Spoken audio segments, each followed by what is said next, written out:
All right, so we have week 2 of the Indomitable cycle. We'll see, that's March 18th to March 23rd, 2024. Now, this week is going to look similar to last week in the strength training component, in that it's the same volume of work, just a new exercise. Okay, so for this week, Monday is going to be deadlift, and for a power movement paired with that is alternating lunge jumps. And Tuesday is going to be it's going to be push press paired with ball slams. All right, that's your strength and power superset for Monday and Tuesday. Same rep scheme, same volume of work as last week, just new exercises. And they'll continue to alternate week after week. As the strength training progresses, that will progress, but the exercises will all continue to alternate throughout this cycle.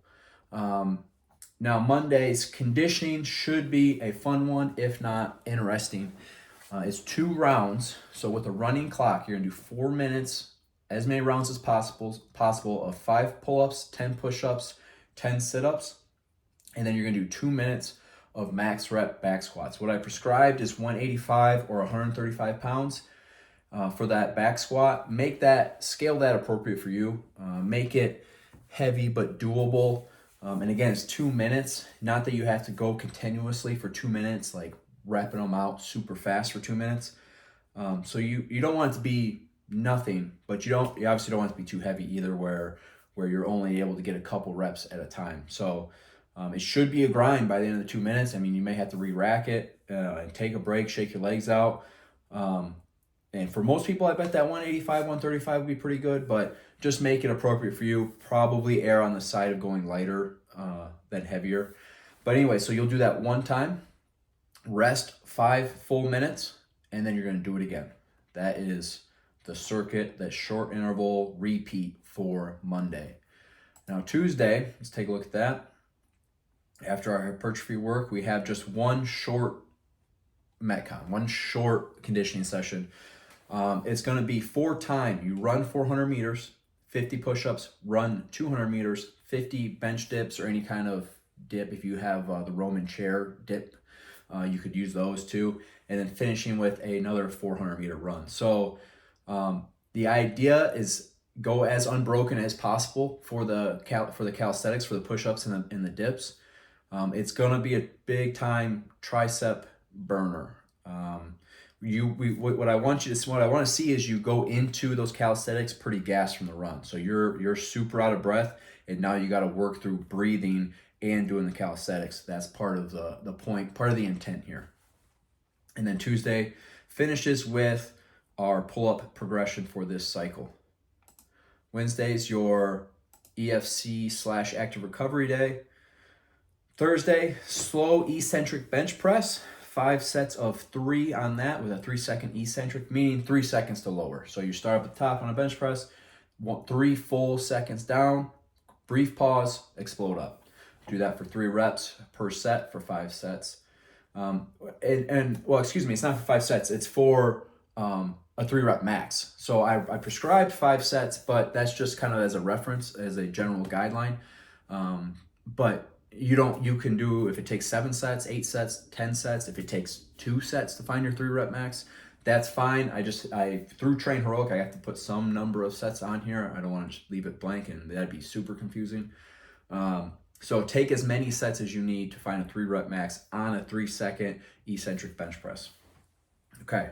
Now, here, if you're new this week, then this is going to be brand new to you, this concept maybe.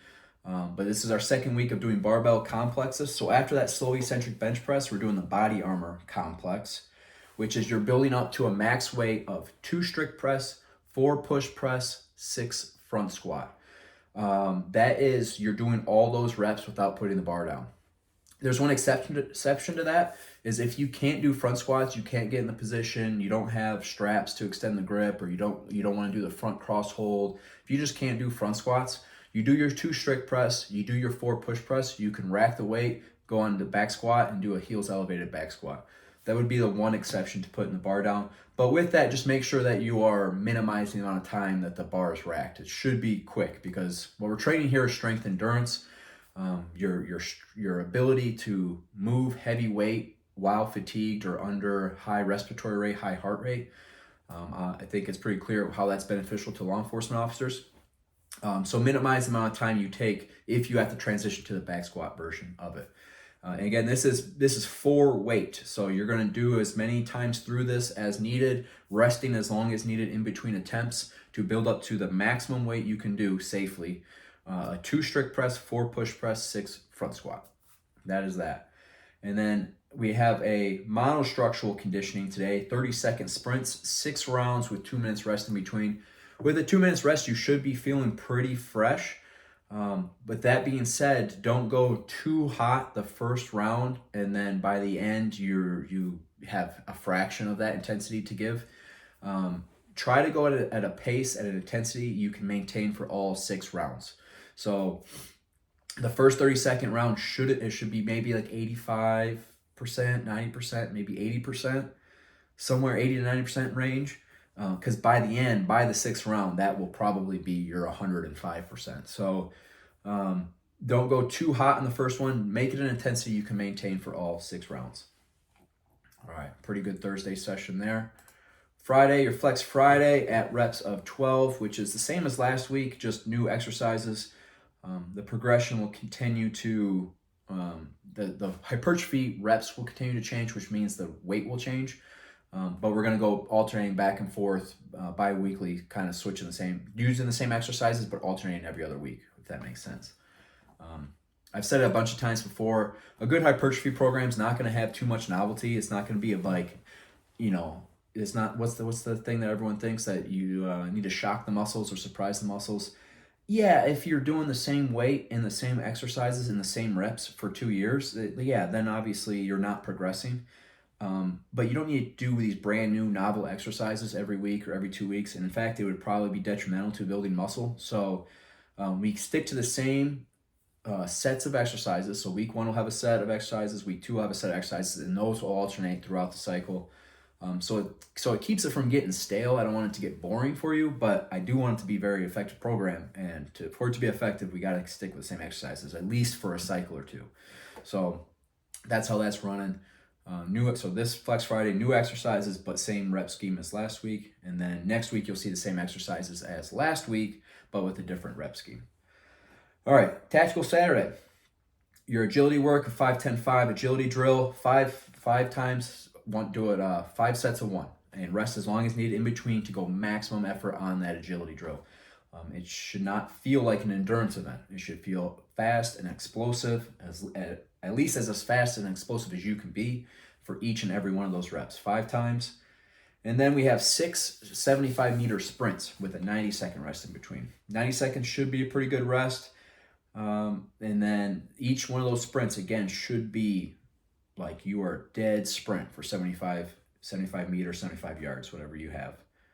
And then our circuits, our Tactical Saturday circuits this cycle are going to be some long ones. Of course, if you don't have the time, doing something's better than doing nothing. So set a time cap if you need to. But this one, it's going to be 50 reps of each exercise in a chipper format. So 50 reps, box jumps, 24 or 20 inches, pretty standard there.